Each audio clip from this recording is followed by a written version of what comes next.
नमस्कार दोस्तों, स्वागत है आपके अपने YouTube चैनल रीडिंग लवर्स पर। दोस्तों, आज की जो वीडियो इस पर हम करने वाले हैं, आपका जो हरियाणा में जो सीईटी वाला जो एग्ज़ाम हुआ था 26 तारीख को मॉर्निंग सेशन में, तो उसी के जो क्वेश्चन है उनको हम यहाँ पर करने वाले हैं। फिलहाल यहाँ पर एचएससी के द्वारा जो ऑफिशियल आंसर की जानकारी की गई है, तो फिर भी यहाँ पर जो हमारे द्वारा अनुमानित आंसर लगाए गए हैं वही इसी के अनुसार जो आप मान के चलिएगा कि आपके आंसर यहाँ पर रहने वाले हैं। हो सकता है कुछ क्वेश्चनों के आंसर आपको बदले हुए देखने को मिले, लेकिन मान के चलो कि यहाँ पर यही जो आपके आंसर यहाँ पर रहने वाले हैं। तो जिसमें हमारा पहला क्वेश्चन है, चौधरी बंसीलाल जो क्रिकेट स्टेडियम था हरियाणा के किस शहर में है? लाहली में, पंचकुला, फरीदाबाद या गुड़गांव में? तो ऐसे ऑप्शन आए थे। तो इसमें जो यहाँ पर सी आंसर जो ऑप्शन ए को माना गया है। तो कहाँ पर है चौधरी बंसीलाल क्रिकेट स्टेडियम? तो ये लाहली जो स्थान है वहाँ पर है। कहाँ पर है लाहौली? यह रोहतक जो है, रोहतक में आता है। तो यहाँ पर अगर हम इसमें देखते हैं तो ऑप्शन ए को जो है पर इसमें माना गया था। मतलब 1 2 3 4 ये सारे ही बातें इसमें सही मानी गई थी। तो इस क्वेश्चन के ऊपर कुछ डाउट है, लगभग मान के चलो कि ये सही आंसर सही हो सकता है। इसके बाद आ जाता है नेक्स्ट हमारा, निम्नलिखित में से किस शहर को 2024 के एशिया की हरित राजधानी का खिताब दिया गया है? तो हरित राजधानी का जो खिताब किसे दिया गया था? सिंगापुर, दिल्ली, सियोल या फिर टोक्यो को। तो 2024 का एशिया की हरित राजधानी का खिताब, तो इसमें ऑप्शन सी रहेगा यहाँ पर। तो ये सियोल है। इसके बाद आ जाता है अगला क्वेश्चन, हरियाणा विधानसभा में अनुसूचित जातियों के लिए जो आरक्षित निर्वाचन क्षेत्रों की जो संख्या है वर्तमान में वो कितनी है? तो कितनी है यहाँ पर? तो इसमें जो ऑप्शन बी वाला सही आंसर रहेगा। तो इसमें 17 जो है ये मानी गई है।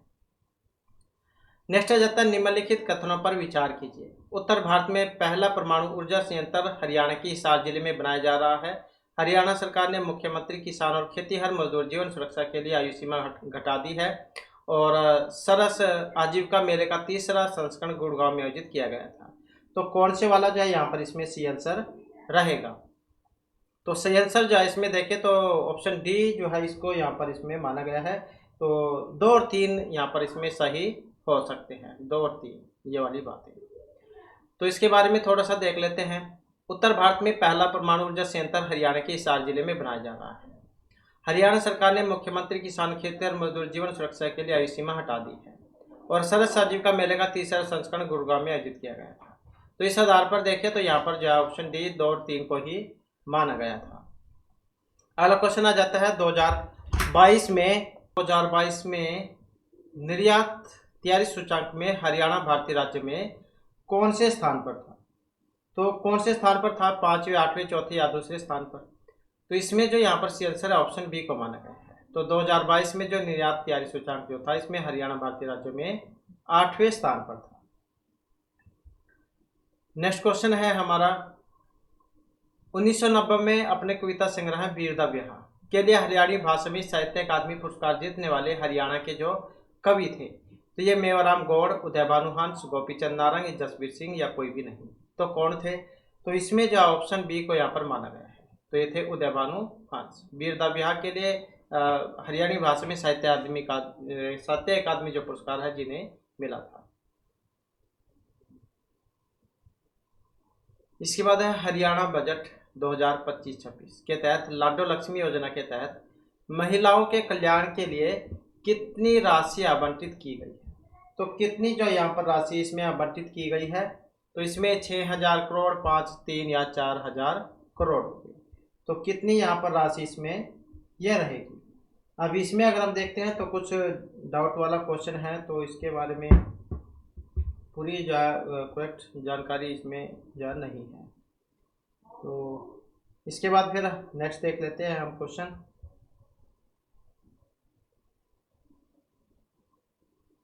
इसके बाद है, हरियाणा में निम्नलिखित में से कौन सा उद्यान या फिर अभयारण्य रामसर है? अबूब शहर, कलेसर, नारसिंह, सुल्तानपुर या कौन सा था इसमें उद्यान या अभयारण्य रामसर स्थलों में? तो ये जो सुल्तानपुर राष्ट्रीय उद्यान है ये वाला। इसके बाद है, भारतीय संविधान के किस अनुच्छेद ने हरियाणा को एक अलग राज्य के रूप में बनाने की सहायता की थी? अनुच्छेद 239, 371, 3 या फिर 1? तो हरियाणा को अलग राज्य के रूप में बनाने में सहायता की थी। तो अनुच्छेद 3 यहाँ पर सी आंसर इसमें माना गया है।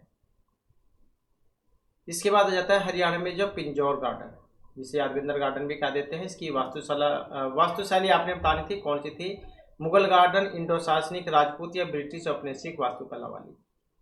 तो मुगल गार्डन वास्तुकला जो है इसको यहाँ पर माना गया है। इसके बाद आ जाता है कौन सा राज्य है, कौन सा हरियाणा राज्य में एक संवैधानिक निकाय नहीं है।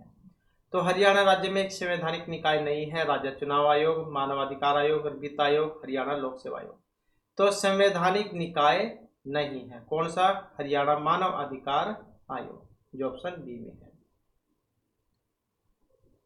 इसके बाद आ जाता है प्रधान मध्याह्न रेखा यमोत्तर ग्रीनविच से होकर गुजरती है, और कथन तो है कि 0 डिग्री अक्षांश पर है। तो इनमें कौन से वाली बात ठीक थी, तो कौन से वाली बात जो है यहाँ पर इसमें सही हो सकती है।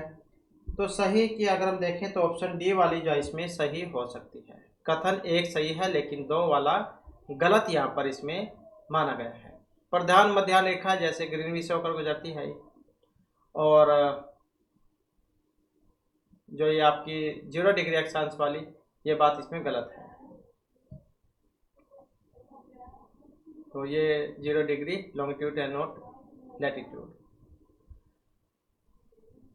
इसके बाद है नेक्स्ट क्वेश्चन, निम्नलिखित में से कौन सी परिघटना नीले आकाश की उपस्थिति को सबसे अच्छी तरीके से समझाती है। तो आपने देखोगा आकाश कई बार सफेद रंग का दिखाई देता है, कई बार नीले रंग का दिखाई देता है, कई बार काला हो जाता है। तो नीले आकाश की उपस्थिति को सबसे अच्छे तरीके से यहाँ पर पराबैंगनी किरणों का अवशोषण के कारण होता है ऐसा, पृथ्वी की वक्रता, महासागर के रंग या प्रकाश के तरंगदैर्घ्य के कारण होता है।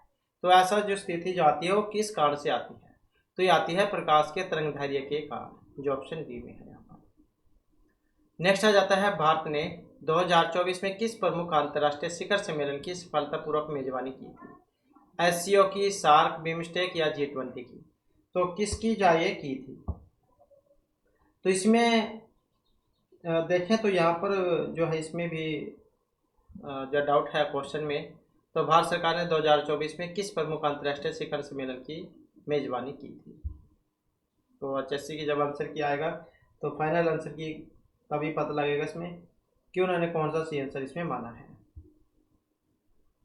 तो डाउट है इस क्वेश्चन पर। इसके बाद आ जाता है इनमें से कौन सी नीति का उद्देश्य है महिलाओं के नेतृत्व वाले स्वयं सहायता समूह के माध्यम से ग्रामीण अर्थव्यवस्था को बदलना है। तो ये DNRLM है, PM गति शक्ति है, ई-श्रम, PM कुसुम है, ये कोई सा भी नहीं है। तो कौन सी नीति का उद्देश्य महिलाओं के नेतृत्व वाले स्वयं सहायता समूह के माध्यम से ग्रामीण अवस्था को बदलना था। तो जो ऑप्शन 1 में आई है तो ये थी DAYNRL, मतलब इसका मतलब था दीनदयाल अंत्योदय योजना, नेशनल रूरल लाइवलीहुड मिशन। तो ये वाली थी यहाँ पर।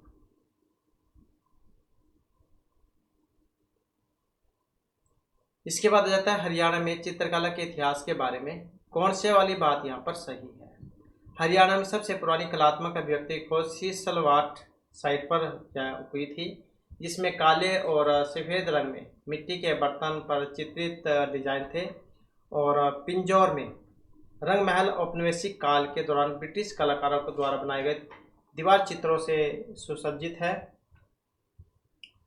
और पंचकुला में पिंजौर में स्थल भोर पेंटिंग नहीं मिलती है। कुरुक्षेत्र में बदल कार्य मंदिर में किसी प्रकार की भित्ति चित्रों या म्यूरल का अभाव है। तो इसमें देखें तो कौन से वाला जो है इसमें सी आंसर को माना गया था। तो इसमें अगर हम देखते हैं तो ऑप्शन ए जो है इसी को यहाँ पर सही इसमें माना गया है। हरियाणा में सबसे पुरानी कलात्मक अभिव्यक्ति को सीसलवाट साइट पर की गई थी, जिसमें काले और सफेद रंग में मिट्टी के बर्तन पर जो चित्रित डिजाइन थे। तो यही जो है इसमें सही माना गया है।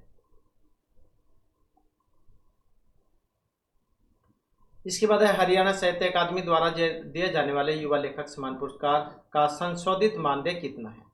तो इसमें राशि है यहाँ पर ये 1 लाख रुपये। इसके बाद है हरियाणा का कैथल शहर ऐतिहासिक रूप से किस प्रसिद्ध महिला योद्धा के लिए जाना जाता है।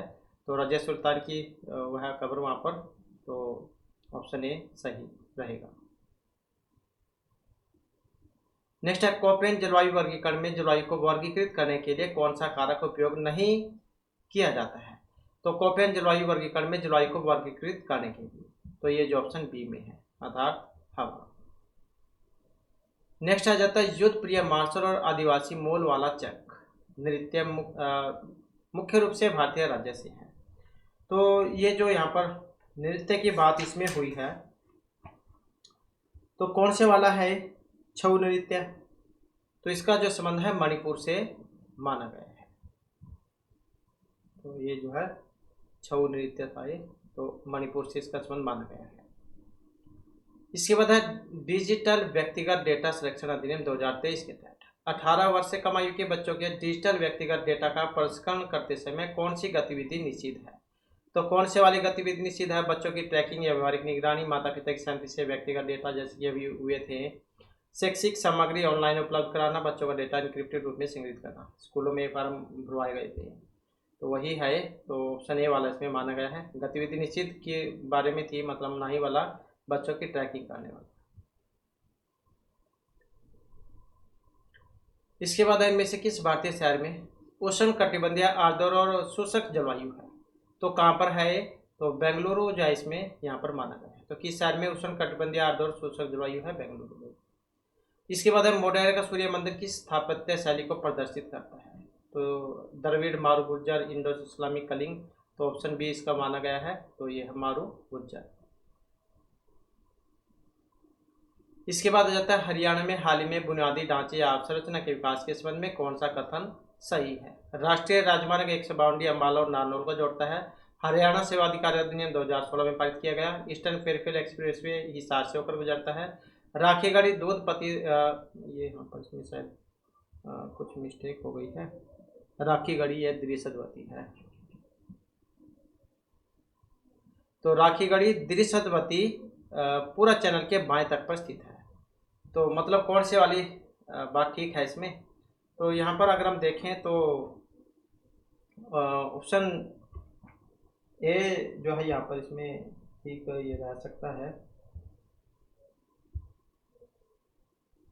तो ऑप्शन ए जो है यहाँ पर इसमें ठीक रहेगा ये वाला। राष्ट्रीय राजमार्ग 152 अम्बाला और नारनौल को जोड़ता है।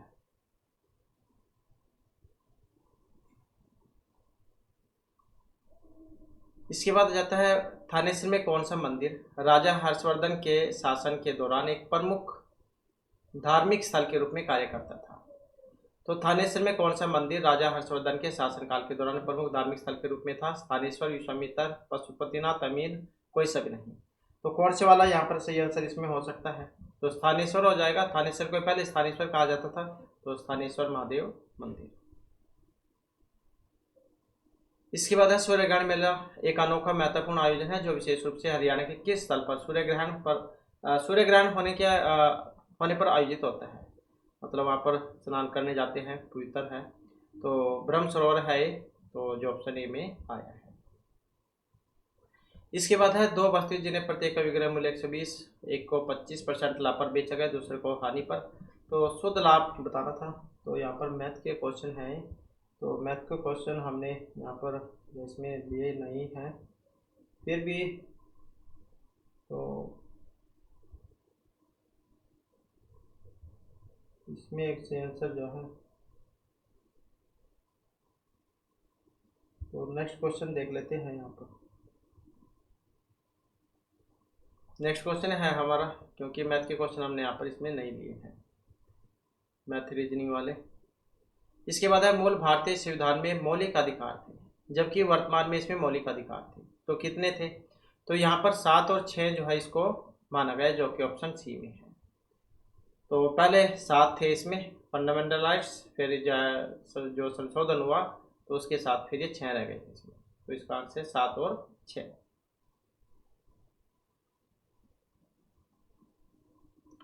नेक्स्ट है इनमें से अंतर्राष्ट्रीय संगठन और उनके मुख्यालयों का एक युग्म गलत है यहाँ पर, तो कौन सा गलत है?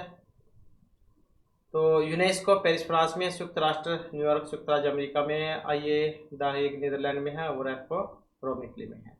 तो गलत बताना था यहाँ पर। अब गलत जो है इसमें कौन से वाला है? तो गलत जो है यहाँ पर ऑप्शन सी में जो आया है, आईए द हेग नीदरलैंड में है ये वाला।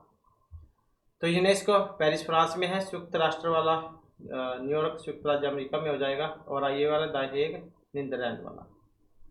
तो ये जो आईए है automatic energy agency is headquarter in Vienna Australia में है ये, न कि हेग नीदरलैंड में। तो इसका आंसर गलत था ये। और अफलाई रोमेटली में है।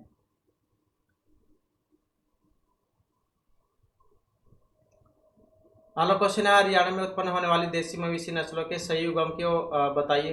तो हरियाणा में उत्पन्न होने वाली देसी नस्ल, अब गिर गाय, जफराबादी, हरियाणा मुर्रा नस्ल जिसे काला सोना भी कहा जाता है, साहिवाल गाय, बन्नी भैंस, थारपारकर और भैंसा।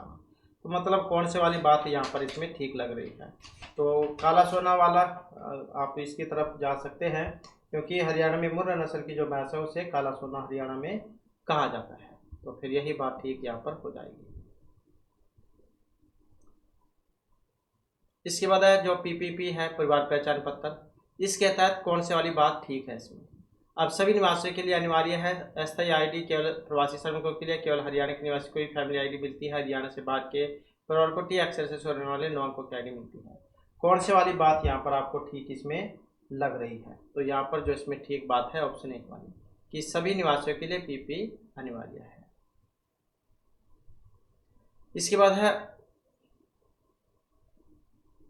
तो यहाँ पर इसमें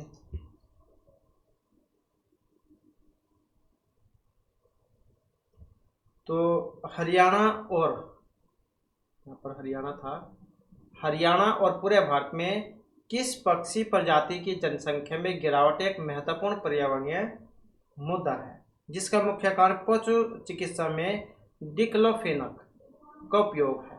तो ये गिद्ध है, जो कि ऑप्शन डी में आया है। नेक्स्ट है, हरियाणा के भौगोलिक क्षेत्र का कितना प्रतिशत संरक्षित क्षेत्र नेटवर्क, राष्ट्रीय उद्यान, वन्यजीव अभयारण्य, संरक्षण रिजर्व द्वारा कवर किया गया है। तो कितना परसेंट है यहाँ पर ये, तो ऑप्शन डी हो जाएगा इसमें 1.1%।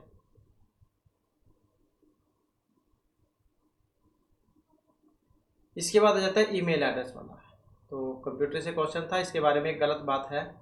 अब ईमेल एड्रेस में @ चिन्ह अवश्य होना चाहिए। ईमेल एड्रेस केस सेंसिटिव होता है, जैसे कि यहाँ पर दिया गया है।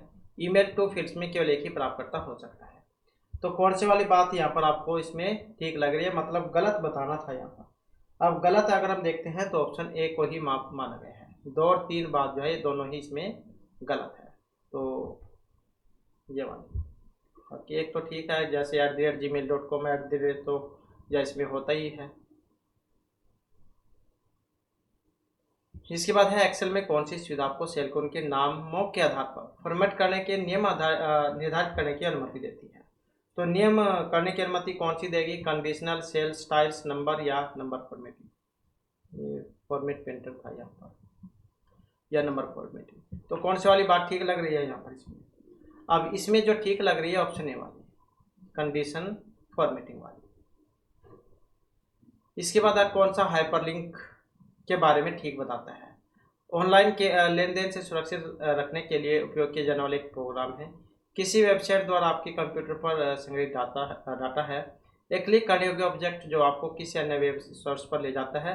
पॉपअप विज्ञापनों को ब्लॉक करने के लिए प्रयुक्त सॉफ्टवेयर है। तो हाइपरलिंक क्या होता है, तो जैसे देखो आपने किसी साइट पर दिया हुआ है, तो एक लिंक उस पर क्लिक कर जो करते हैं तो आपको दोबारा से एक दूसरी साइट पर लेकर जाता है। तो वही है, तो इसी कारण से ऑप्शन सी को यहाँ पर माना गया है, एक क्लिक करने योग्य ऑब्जेक्ट जो आपको किसी अन्य वेब रिसोर्स पर ले जाता है। फिशिंग मेल जो आते हैं, जैसे यहाँ वेबसाइटें होती हैं जो किसी लिंक पर क्लिक कराते हैं और किसी दूसरी उस पर ले जाते हैं, फिर वहाँ पर एप्लीकेशन वगैरह डाउनलोड करने कहते हैं। तो वो सारे काम ऐसे ही होते हैं। इसके बाद जाता है निम्नलिखित कथनों पर विचार कीजिए। हरियाणा भारत के भौगोलिक का जो है यहाँ पर भौगोलिक जो है यहाँ पर माना गया है इसमें 2.34%। और सरकार ने नील गाय को गोली मारने को वैध कर दिया है। और मादा की बात है यहाँ पर, ये मादा नील गाय को। और लेफ्ट कैमरा हरियाणा वन पारिस्थितिकी तंत्र के लिए महत्वपूर्ण खतरा है। तो कौन से वाली जो बात है यहाँ पर ठीक है इसमें, तो ठीक अगर हम देखते हैं तो कौन से वाली हो सकती है यहाँ पर। तो यहाँ पर अगर हम देखते हैं तो ऑप्शन ए को ही जो है इसमें सही यहाँ पर माना गया है। 2 और 3 बातें ही यहाँ पर सही है इसमें, ये वाली। तो मादा नीलगाय को मारने पर इसे मार सकते हैं, लेकिन नर पर वैध है, नर को नहीं मार सकते, मादा वाले को मार सकते हैं। और लेटाना कैमरा ये महत्वपूर्ण खतरा माना गया है। तो इसका आंसर जो है यहाँ पर ऑप्शन 2, 3 को माना गया है। इसके बाद जाता है हरियाणा में मुख्यमंत्री बागवानी बीमा योजना के बारे में कौन सी वाली बात ठीक है। इस योजना में 46 बागवानी फसलों को शामिल किया गया है। सब्जी मसालों की प्रीमियम 750 है और सब्जी मसालों के लिए अधिकतर मुआवजा 15,000 एकड़ है। अब इसमें कौन सी वाली बात जो यहाँ पर ठीक इसमें लग रही है, तो इसमें अगर हम देखते हैं तो ऑप्शन सी वाली जो बात है वही हमें ठीक यहाँ पर लग रही है, 1 और 2 वाली। इस योजना में 46 बागवानी फसलों को शामिल किया गया है और सब्जी मसालों के लिए 750 एकड़ है। तो प्री में 750 रुपये एकड़ है, तो ये 2 ही बातें यहाँ पर ठीक इसमें हमें लग रही है। नेक्स्ट आ जाता है निम्नलिखित में से स्थानों और उनके स्थानों का कौन सा युग्म गलत है। तो जैसे IIM रोहतक में है और ये भारतीय कृषि अनुसंधान पंचकुला, भैंस अनुसंधान हिसार, डेयरी करनाल, तो कौन सा वाला गलत है इसमें। अब इसमें देखें तो ये जो यहाँ पर इसमें बात हुई है ये कृषि वाली भारतीय कृषि अनुसंधान पंचकुला में है, तो ये मिट्टी शोध संस्थान ये करनाल में है। भैंस वाला तो हिसार में है, भेड़ों का और ये घोड़ों का ये सारे उसमें है हिसार में। ये NDRI तो ये करनाल में है और IIM रोहतक में हो गया। तो इसका आंसर जो है यहाँ पर ये इसमें गलत था, ऑप्शन बी वाला। तो भारतीय प्रबंधन संस्थान ये रोहतक में है, IIM क्या देते हैं जिसे।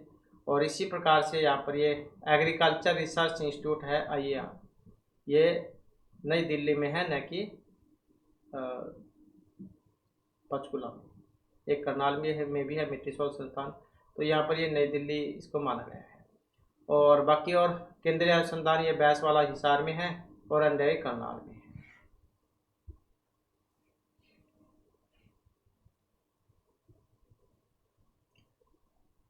और इसके बाद भी फिर हमारे इंग्लिश ग्रामर के आ जाते हैं क्वेश्चन को। तो यहाँ पर इसमें क्वेश्चन था विच of the following best describe the phrase. तो इसमें जो सही जो आंसर है वो आपने बतलाना था कि इसमें सही आंसर कौन सा है। तो यहाँ पर ये है जैसे मुहावरे लोकोक्ति है एक तरीके से, तो वो था कि which of the following best describe the phrase throw in the towel. इसका मतलब क्या होता है थ्रो इन दी टावल का। तो इसका जो मतलब है यहाँ पर 2 ऑप्शन जो सी में है, टू गिव अप से है। Throw in the towel means to give up, admit, defeated, originating from boxing where a towel is thrown into the ring to signal surrender। तो वैसे कुछ और भी अर्थ हो सकता है, लेकिन यहाँ पर इसका मतलब टू गिव अप से दिया गया है। तो सही आंसर आपको तभी पता लगेगा जब HSC आंसर की जारी कर देगा कुछ दिन में। इसके बाद है ऑप्शन यहाँ पर fill in the blank with the correct tense by the time we arrive the show. तो क्या कौन सा बनेगा यहाँ पर, जैसे उसमें बनता है सेकंड उसमें पास्ट वाले में कि जैसे डॉक्टर के आने से पहले मरीज मर चुका था, तो सेम वैसे ही है ये। तो कौन सा हो जाएगा यहाँ पर, had started by the time we arrived the show had started. तो जब वो अब पहुँचा तो उससे पहले शो स्टार्ट हो चुका था। तो past perfect tense indicate the action that was complete before another action in the past. By the time we arrived past simple में indicate that the show started happening and before that।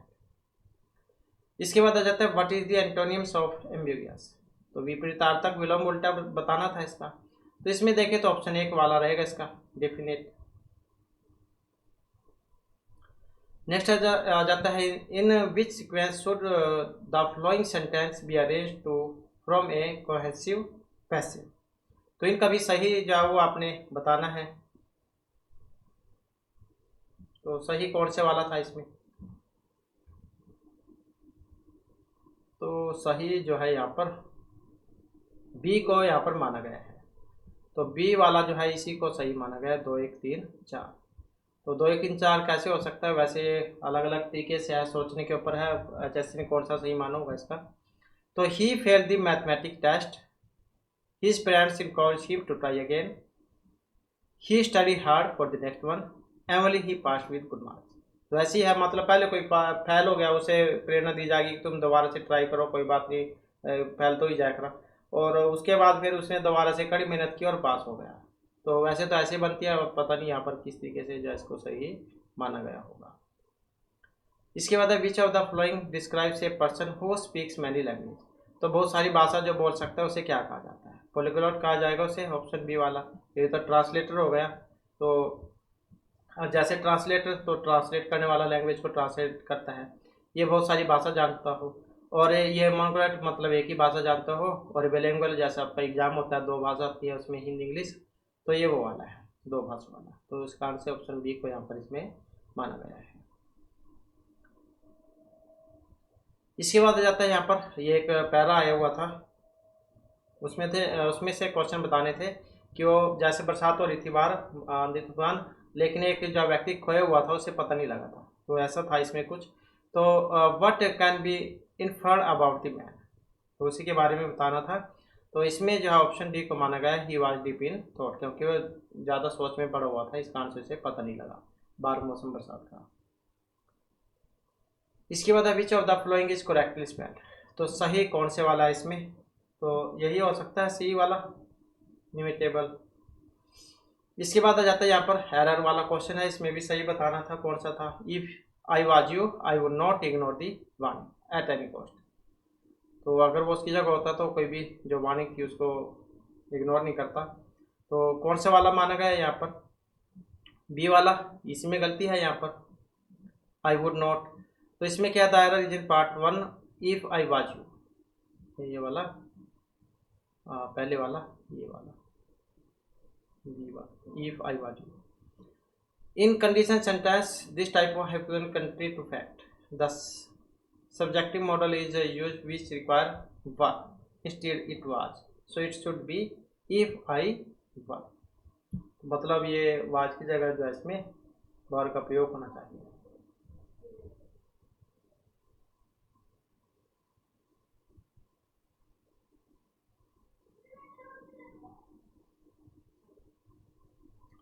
इसके बाद rewrite the flowing sentence in passive voice, तो इसका passive voice बनाना था यहाँ पर।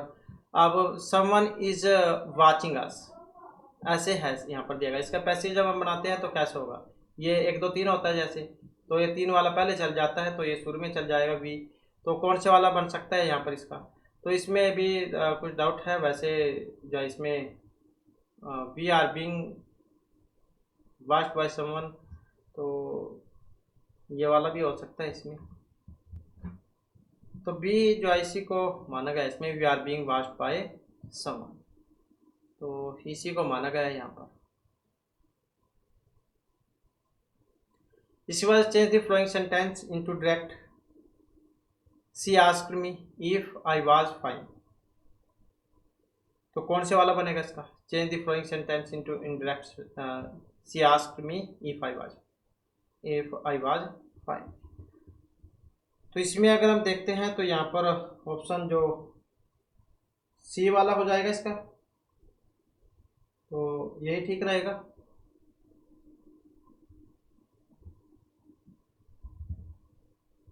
सी asked me are you fine, option C वाला, she asked me are you fine.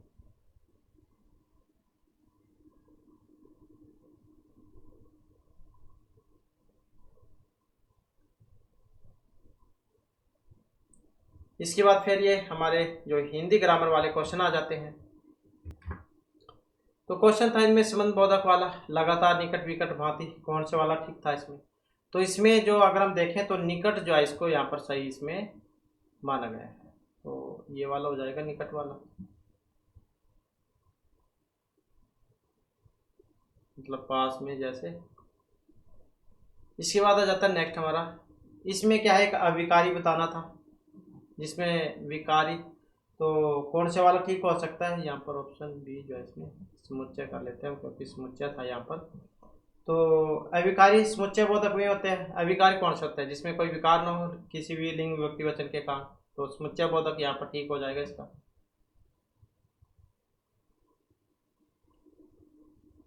इसके बाद था यहाँ पर दंडी शब्द के बारे में बतलाना था कौन सा है, तो दंडी शब्द कौन सा है। अब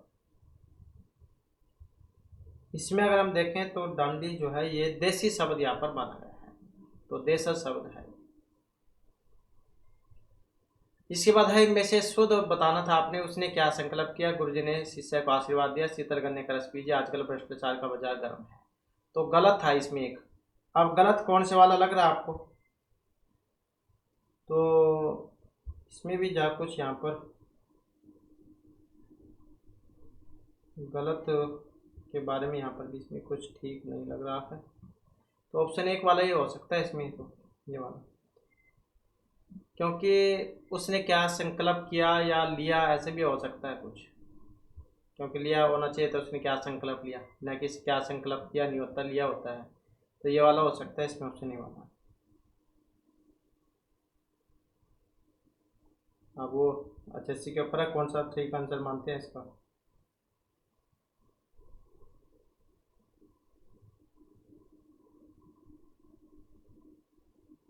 इसके बाद है निम्नलिखित विकल्पों में से बहुवचन बताइए। अब कौन सा है यहाँ पर बहुवचन में, वर्षा, गुरुजन, आग, जनता। तो इसमें जो यहाँ पर सी आंसर को जो माना गया है, तो ये जो गुरुजन शब्द है इसको यहाँ पर बहुवचन में माना गया है, क्योंकि वर्षा क्या कलेक्टिव नाउन, गुरुजन ये हो जाएगा आपका प्लूरल, और आग सिंगुलर, और जनता हिंदी मतलब ये भी कलेक्टिव नाउन जब उसके अंतर्गत है। इसके बाद आ जाते हैं इनमें तत्सम शब्द। अब कौन सा ठीक था इसमें, तो यहाँ पर अगर हम देखें तो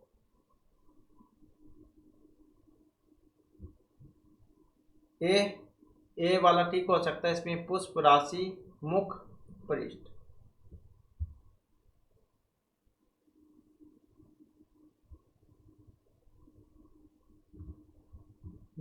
उसके बाद है अगला क्वेश्चन, ऊंट किस करवट बैठता है, लोकोक्ति आई थी है, इसका मतलब बताना था। तो परिणाम में अनिश्चितता का होना, पता नहीं, मतलब जैसे उसी से लगा लो आपका स्टेट का एग्जाम है, तो आपको आप एग्जाम तो दे के आ गए, अब कुछ क्वेश्चन पर आपको डाउट है कि पता ठीक होंगे या नहीं होंगे, तो वही हो गई परिणाम में अनिश्चितता का होना।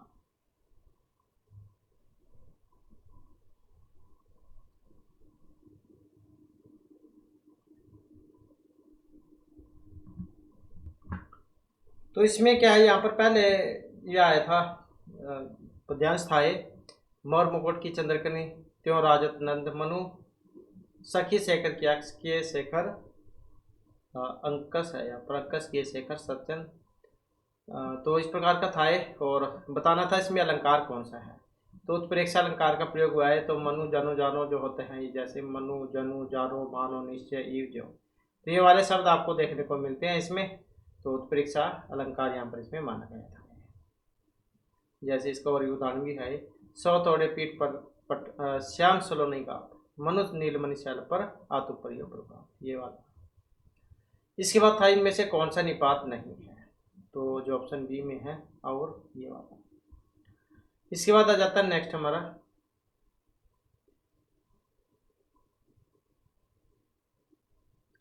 अव्ययभाव समास, बताना था इसमें कौन सा है। तो कौन सा था इसमें, प्राप्तोदक, दयाधर, अनुकूल, ध्यान मगन। तो ये अनुकूल है अव्ययभाव समास, जिसमें शुरू में अव्ययस्वर्ग होता है। इसके बाद था संकर शब्द, इसमें भी संधि विच्छेद आपने बताना था। तो इसमें सम और कर, अब दो सम थे इसमें, एक ये जो मतलब एक में तो ये हलंत नहीं था, एक में था, तो यहाँ पर हम इसी का हटा देते हैं, वैसे था तो ये। तो इसमें ऑप्शन जैसे ए है, तो आपके में सी वाला होगा, तो हम सी चलो कर देते हैं यहाँ पर, क्योंकि ये पहले में था नहीं यहाँ पर, तो ऐसे हो जाएगा। तो जो हलंत था वो वाला जो इसमें माना गया है। इसके बाद जाता ध्वनि बतानी थी महाप्राण वाली। अलप्राण जो होती है उसमें पहला तीसरा पांचवा वर्ण आता है, और महाप्राण में दूसरा चौथा। तो दूसरा चौथा यहाँ पर इसी में था, ऑप्शन ए वाले में। इसके बाद आ जाता है निम्नलिखित में से कौन सा अर्थ के आधार पर वेद नहीं था। अर्थ के आधार पर 8 वेद होते हैं, तो इसमें नहीं था एक, कौन से वाला, ये वाला प्रेरणार्थक वाक्य। इसके बाद युद्ध में मारा जाना, इसका मतलब क्या है, खाक में मिलना। नेक्स्ट आ जाता है निम्नलिखित युगों में सही अर्थ वाला एक नहीं था, कौन से वाला, ये वाला। पवन मतलब हवा, पावन पवित्र कहते हैं, न कि अपवित्र को, तो इस कारण से गलत था। तो ये आपका जो यहाँ पर जो क्वेश्चन पेपर था, और बाकी जो सही आंसर किया वो जब आपकी जारी होगी तो उसमें पता लगेगा, लेकिन मान के चलो कि ये आपके सही आंसर हो सकते हैं। तो यही हमारे इस क्लास में महत्वपूर्ण क्वेश्चन थे। और दोस्तों, हमारे साथ अंत बनाने के लिए धन्यवाद।